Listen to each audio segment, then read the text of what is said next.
This is J.J. Pionke of the University of Illinois, Urbana-Champaign, interviewing Wayne A. Pionke on July 15th, 2017, at his home in Roselle, Illinois. Where and when were you born? Chicago, Illinois, When? 1944. Okay. Who were your parents and what were their occupations? Albert Joseph Pionke, my father. He was a machinist, and mother was a housewife and a sales clerk at Goblet's store. And what was her name? Pearl Martha Stone. Okay. Do you have any siblings? One, James Arthur Bond. Did he serve in the military? Did he serve in the military? No, What were you doing before you entered the service?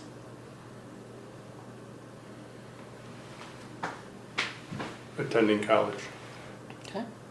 What branch of the military did you serve in? Illinois Army National Guard. Did you enlist or were you drafted? Enlisted. Why did you choose that branch of the service? Available. Available in addition to the fact that I was able to continue my college education uninterrupted. Okay. And were you working on a bachelor's degree or a master's degree? Both. Bachelor's followed by master's. Okay. What happened when you departed for training camp and during your early days of training? What was it like? Structured. Okay. It was structured and as expected. Did you like it?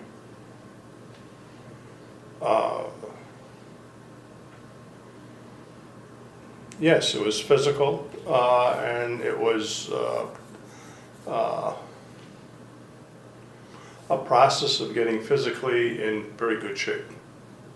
Okay. Do you recall your instructors, and if so, what were they like? I recall the instructors. I can't remember any names, of course. They were because we were National Guard, Illinois National Guard. The instructors knew that they would not get any difficulty from us because we were in there to get,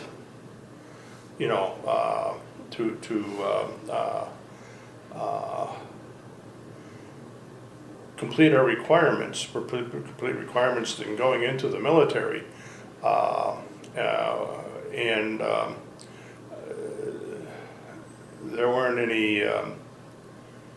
There were probably just a few out of our whole unit that were had some problems, but the most of us were in there. We want to get in there, get our job done, do our training, get out, and go back into civilian life. And so that was just a short period of time of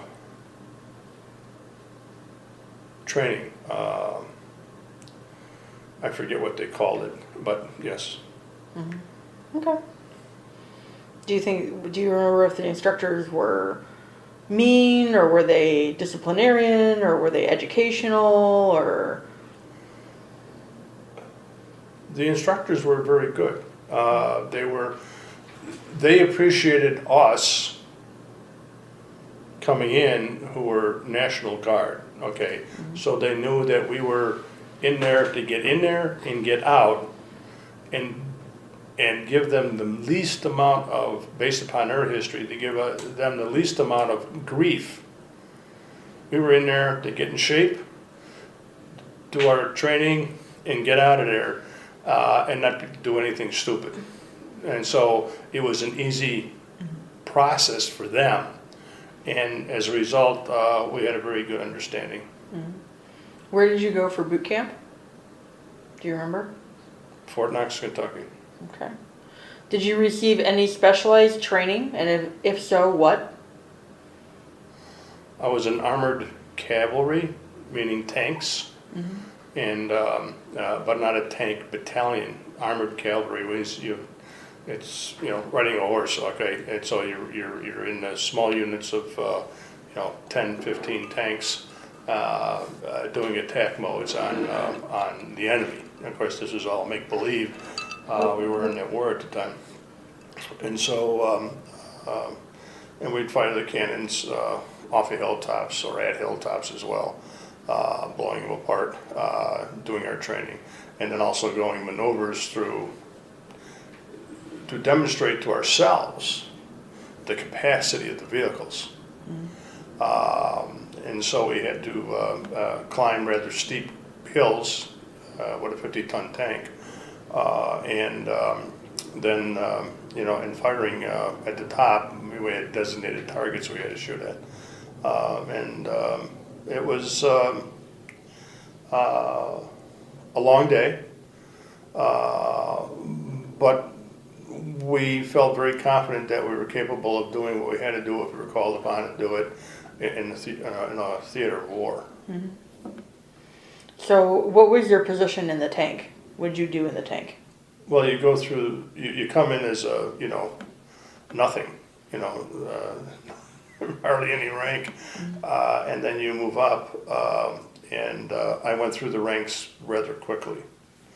I was identified early on in moving men and machines. So and I was, as long as they were doing their job, I had no problems with it. So if they wanted to goof around a little bit, on off time and that, fine, and that's what it's about. You have your rest and recreation. You may be off for the night, maybe off for 2 days, and then you're back into the field.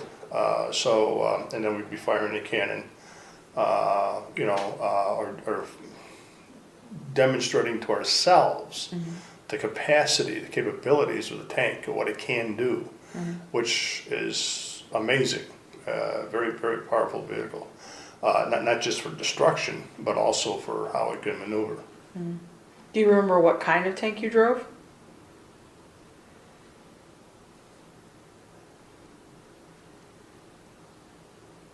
Or what tank you were in?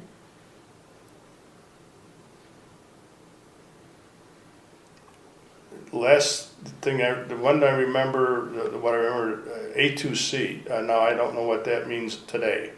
It's been a long time, but it was the standard issue at the time that was actually used in Korea, and so that particular vehicle was used in Korea. Our tanks were not in Korea, but they would have been used.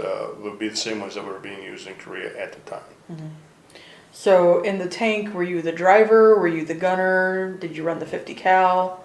I ran through all the positions in lightning speed. I became tank commander in very short order. They recognized me. The only way I can characterize it is they recognized me immediately as being a leader. Not that I was, trying to be a leader, but I was trying to get things moving along. And so I ran through the ranks pretty quickly. And so you were a commander of one tank or multiple tanks? Multiple. First of all, you're a commander of your own tank. And then with the team in the tank, the driver, loader for the machine gun as well as the cannon, and then you have so I was commander of that, but then I became commander of like 5 or 6 tanks when we were in the field. That was only in training experiences, but that was simulated or recognizing what would be happening if we were actually in the field. We never got to the situation where we were in a foreign country. Okay. How did you adapt to military life, including the physical regimen, barracks, food, and social life? It was good. Food was good. Food was very good. And seconds were available if there were any seconds available. You know, you had a lot of guys there running through. Your unit would go through for the food. And if you if you wanted, you know, they would call for seconds. And if you wanted seconds, you can go up there and get it. But because of the physical experience that you were having, you didn't want to eat that much. You wanted to eat so you were full, but not that you were bloated, because it would just, it wouldn't work. You know, you'd be sick. So, but when you ate, you were not we were not technically in the field. When we were in the field at times, then you had a chow line and you went through and all that. But it wasn't like if you were in a combat situation where you were eating in order to get some energy while you're shooting at the enemy. It wasn't like that. It was just so that you were you had food and you were going. That's it. So you were in Fort Knox, and then you did boot camp in Fort Knox, and then you rotated back to Illinois. Correct. As doing 1 weekend a month and 2 weeks a year. Correct. Okay. At one point, you've told me that you were federalized for the 1968 convention that was in Chicago. So you were brought up because of the race riots. Correct. So what did you do in that? Stand in the armory. Stand in the armory, waiting in the event of a problem. So we didn't. On a couple of, on like 2 occasions, you know, 3 or 4 hour stints, we actually went on the streets up by in the area where the riots were happening. What we did was our mode of operation, in Jeeps. We did not take any tanks out or any tracked vehicles.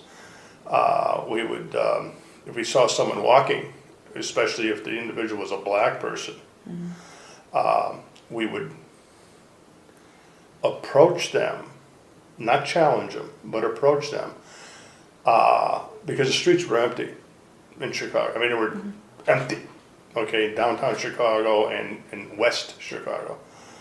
So we would approach them and say,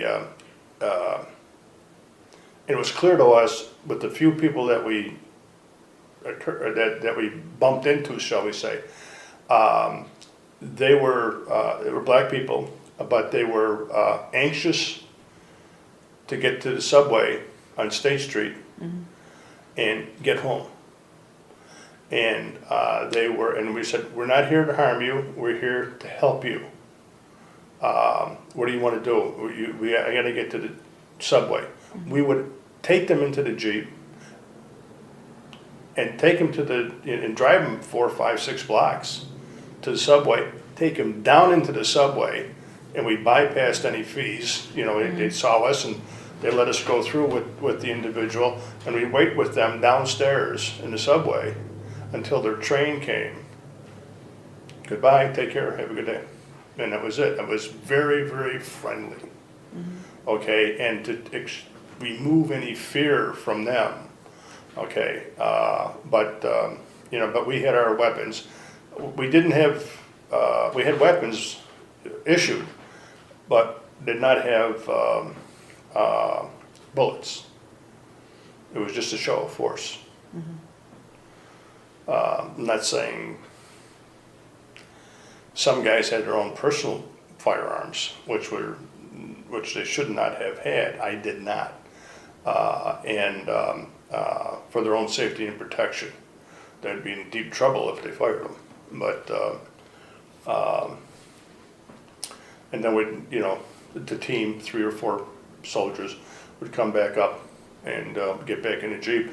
Well, a couple of us were in the Jeep. I would go down on a couple of occasions. As being the sergeant, and then it was just to keep everything calm and quiet. There was no fighting at the time. There was no throwing of bottles or breaking the windows at the time that we were on the street. So was that So had all that destruction already happened by the time you were brought up? It was very minimal. It was very minimal. We didn't have to, we did not have to run it. Some of the units wound up having to run after and capture, shall we say,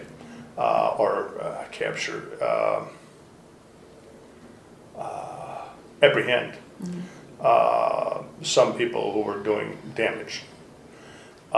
And then, but after that, after like the first day and a half, that all went dead quiet, okay? Because they realized we weren't there to harm them, and they were just being, releasing their own frustration and aggravation at whatever was going on at the time. And black people at that time in Chicago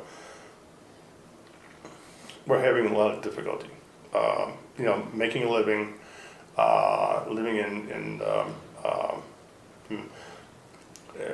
you have no problems living if you got enough money to buy food and pay the rent. But if you're being kicked out of an apartment that you're in with your family because you just don't have any money right now, and the landlord wants the money, okay? So there was that frustration there with them, understandably. But there was nothing we could do for them. We couldn't give them any money, but we could provide them with support so that if they were walking on the street and any other black people or white people would approach them, we could block that. Okay, and we carried rifles, no ammunition. Okay. Okay. And how long did that last? Short term, we were there maybe a week, 10 days, and then things quieted down, 12 days at the most. What kinds of friendships and camaraderie did you form while you were serving, and with whom? During that period? While you were in the National Guard? During the riots? Just in general. No long-term arrangements. It was all, you were in there to do a job, you were in there to ostensibly to stay out of the regular military and be in the reserves. And then, of course, obviously, if there was something internationally, it would be called up immediately. But the thing was to get in there, and so that we, and universally, I would say, or in the 90 percentile somewhere, the guys that were going in wanted to get on with their lives, and they didn't want to go into a 2-4 year stint in the military, and so they were very much interested in just keeping their noses clean, not being stupid, and the full-time officers and senior non-coms, non-commissioned officers, sergeants, and that, they loved us because no problems.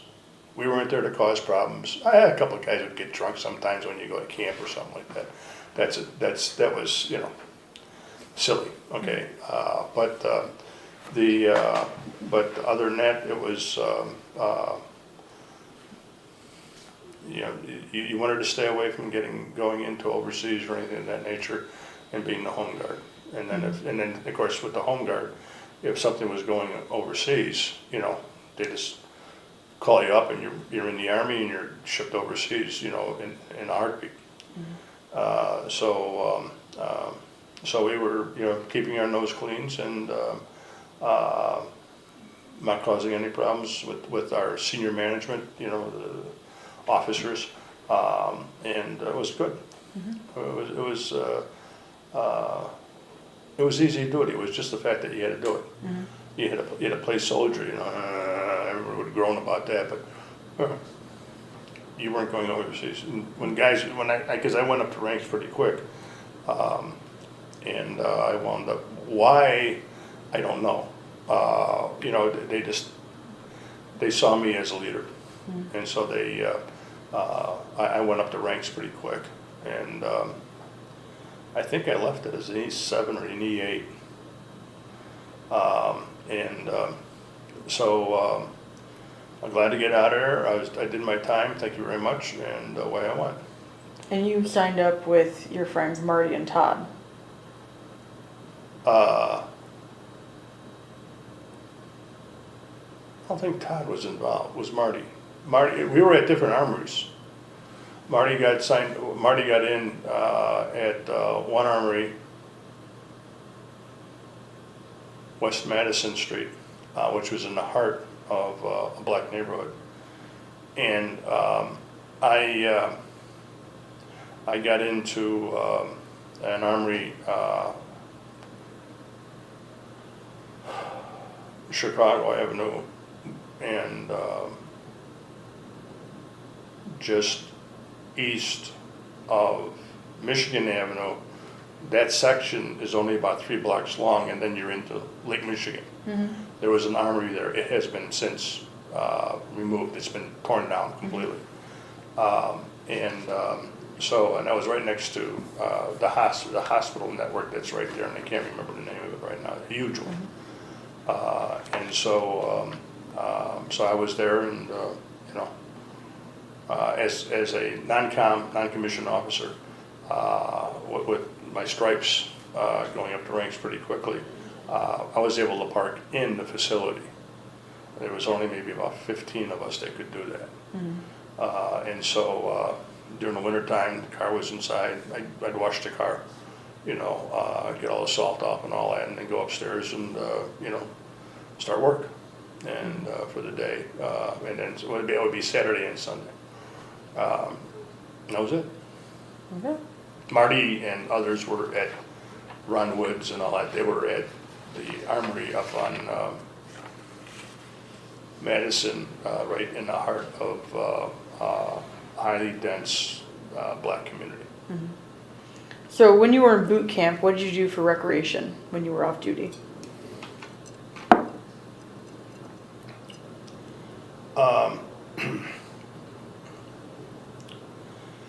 Your free time, you just had to break away from the military mode, at least mentally. So we would just, I would go either to the library, you know, base library. I'd go to the library, maybe get a book or read there, and then, or if we were able to leave base, then we'd dress in civilian clothes and we'd go to the closest town, wherever that was, and I can't remember the towns. They weren't teeny tiny towns, but they weren't cities. Okay, so you'd go there, you know, and whistle at all the girls, and then spend a day there. Someone would have a car, because whenever we were out, you know, certain people, like me, in fact, I would have a car. I could take my car because I was of a sufficient rank, and I was given permission to take my car. So I would take the car, and Mom would be, you know,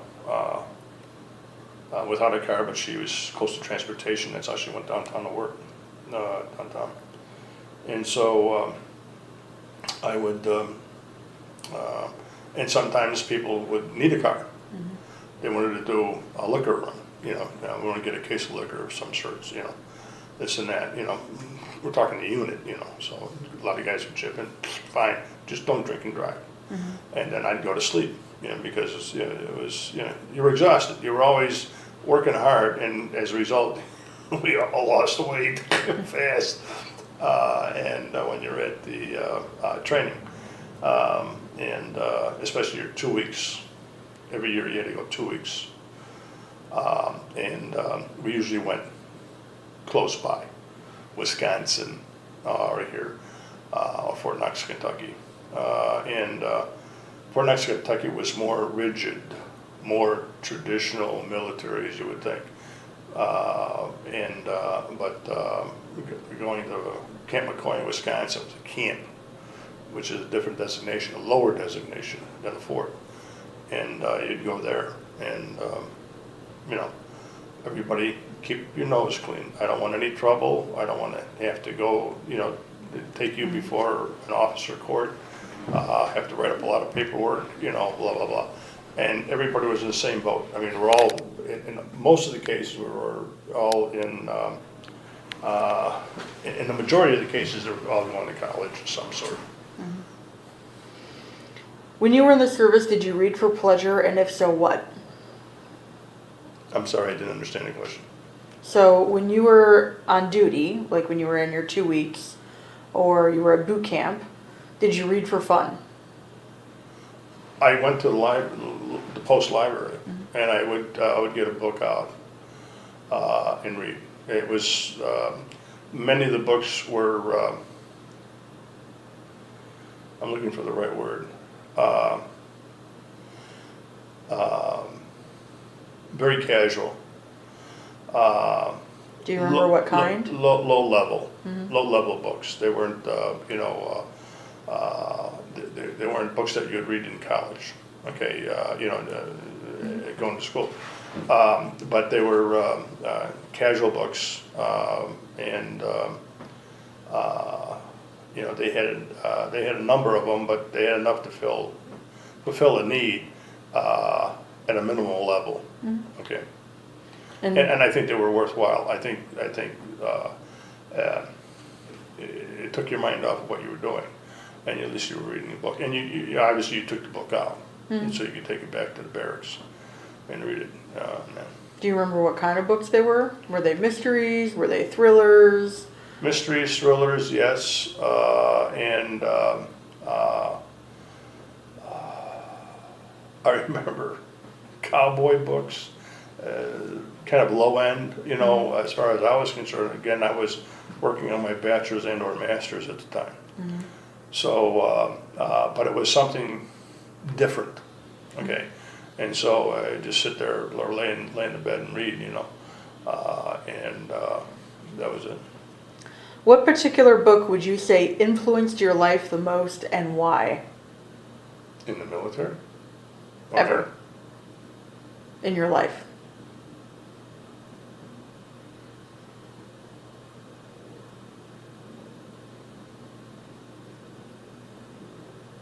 I can't identify any book specifically. Education is a process, and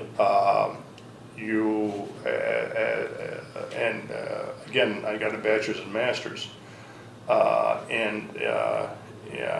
as well, I had a range of interests way beyond, what you would get just in regular school. But I wasn't going to read any medical books unless I had to. To attend to any men who were injured. And we had to go through some things like that for training, how to apply tourniquets and blah, blah, blah. But other than that, no. The thing was to read books for leisure time, not for military time, to free your mind. As if you were in civilian life. Okay, it was a breakaway from military life into civilian life mentally, and as a result, relaxing. Did you have a favorite that you liked the most? Favorite what? Book. No. So you used libraries when you were in the service just for fun. You didn't necessarily use them for work. As a sergeant. For personal enjoyment, I wouldn't use the word fun. For personal enjoyment and a separation from the structured environment that you had in the military. So after you did boot camp and you came home and, then you, for several years, you would do your 1 weekend a month and then 2 weeks a year. How did your family and community react to your service? Family, community, my wife. Well, your wife, your parents, your friends. The fact that I was positively, my wife was anxious a little bit, because, you know, you're one step away from going overseas. And then, but my parents had no problems with him. I explained it to them, and fine, yeah, no problems. And I bound out and go to my meetings, you know, once a month or whatever the heck it was. Everything, there was no negative aspects to that. There were, I don't recall any negative aspects of driving down to the Armory, which was downtown Chicago, and right by the lake. The Armory no longer exists. And it is never had any problems with people. There's one lingering thought, and I don't know how accurate this is, but some people, some kids in a car, you know, saw me dressed in my, you know, service uniform. Not the uniform per se, but the your work uniform, which was your greens, okay, but not your dress greens. And you know, they were, you know, trying to make some fun of that, and I just put it to the floor and left them in the dust. And you know, I had to go about 8 blocks, and they stopped. They, you know, because the police saw me dressed, and they went after the other car. You know, I'm dressed in my greens. They knew I was, because a lot of police officers in Chicago were also in National Guard, and they carried their personal weapons, not their service weapons, when they would go. So they had protection for themselves and for their colleagues in the event we ran into something silly. Not because of people like that, but because of we were walking the black community, and so a lot of guys had their own personal weapons, and if they use them, they'd be in deep trouble. So. Have you remained in contact with or reunited with fellow veterans? And if so, who? Martin Keith Schuster. I still maintain a tertiary relationship with him. Over the years, we drifted apart, but every once in a while we get together.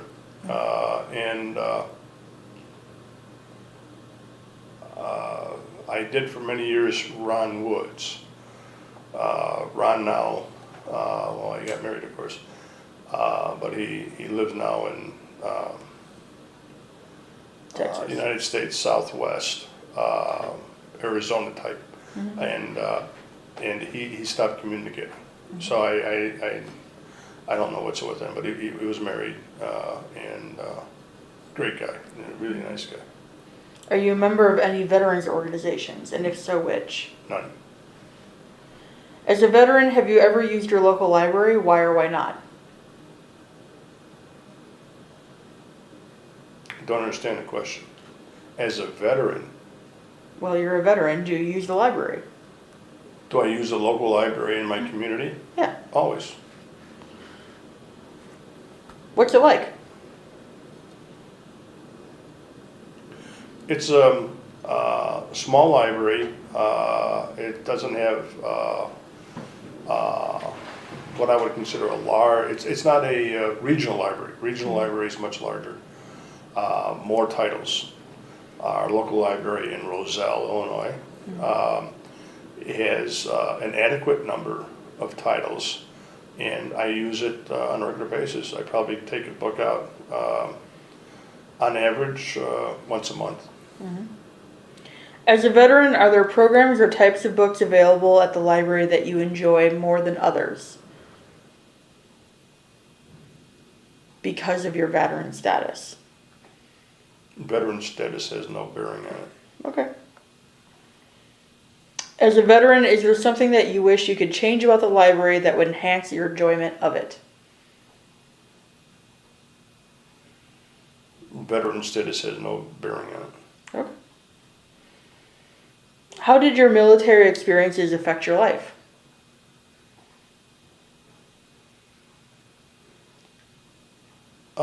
Provided a structure that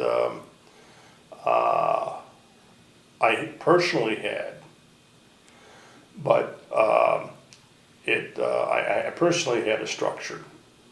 But the being in the military, it was a standardization, shall we say, of that structure, if I can clarify it that way. So we did, or I did, whatever was appropriate and needed, you know. But I've always read books. I'm even today I'm swapping out books at the library, the local library, Roselle Public Library, on a regular basis, just using their titles.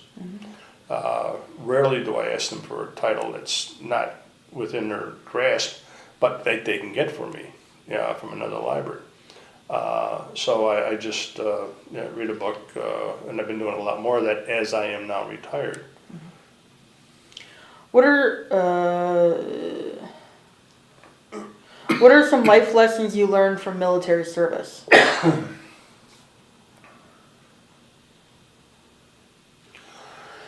Excuse me.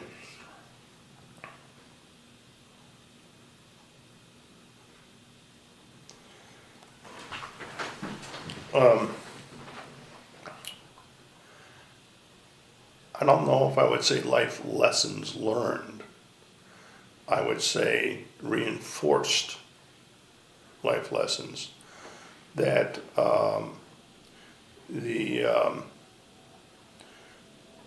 when you approach someone with an open hand, more often than not, you're going to get an open hand in return, meaning a handshake.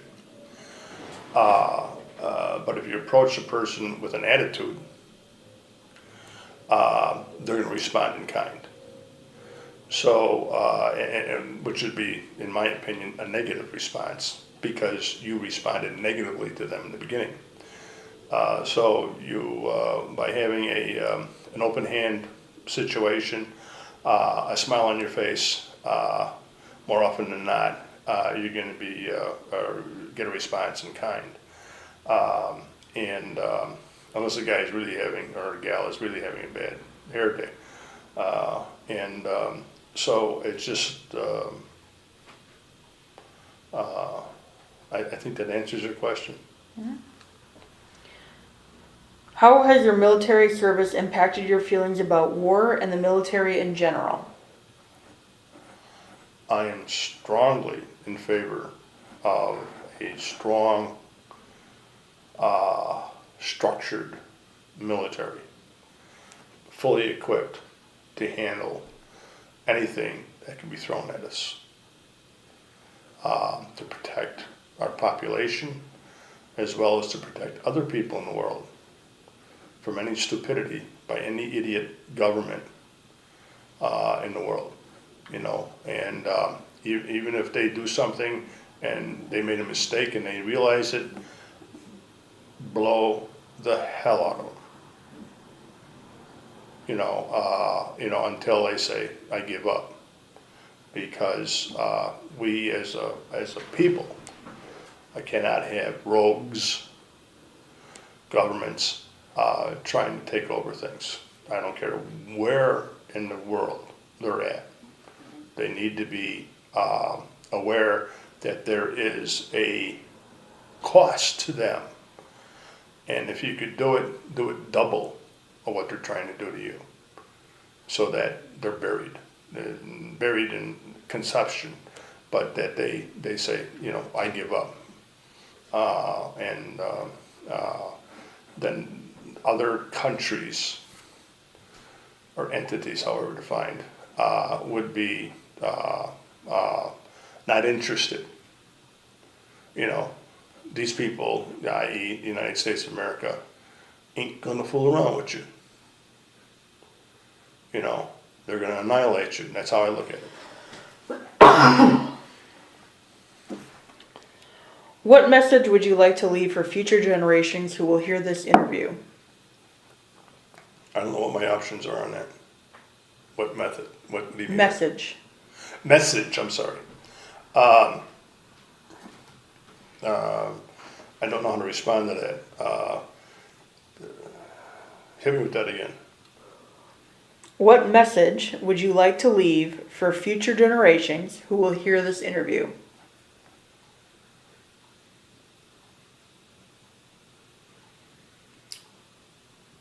It is important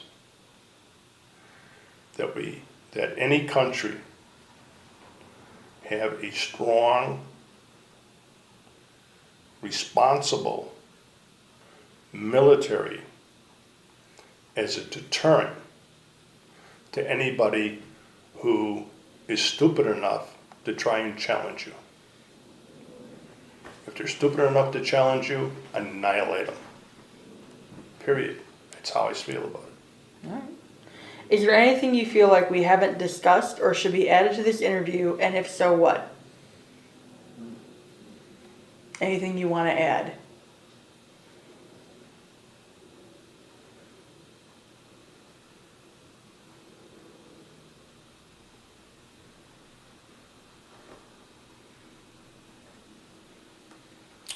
I think there was a term attributable to General Patton. And that, or an attitude of General Patton, but you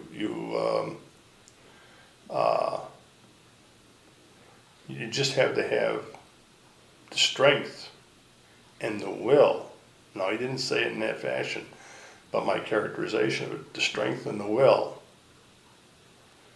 to protect your citizens, your country, and your citizens. Okay, and which means you may have to do tremendous damage to another country who is against you, who's doing some silly things. The precursor to that is that our government in the United States is doing the right thing.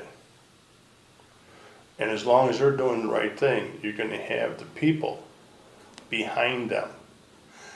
You're going to have people who are not going to be behind them because of their feeling about, life and death and this and that. But the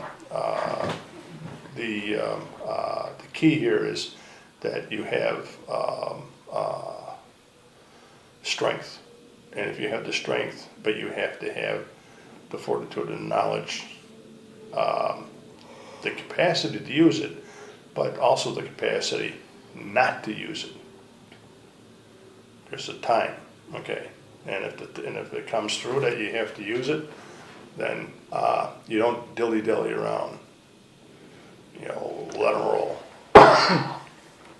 Okay. Anything else?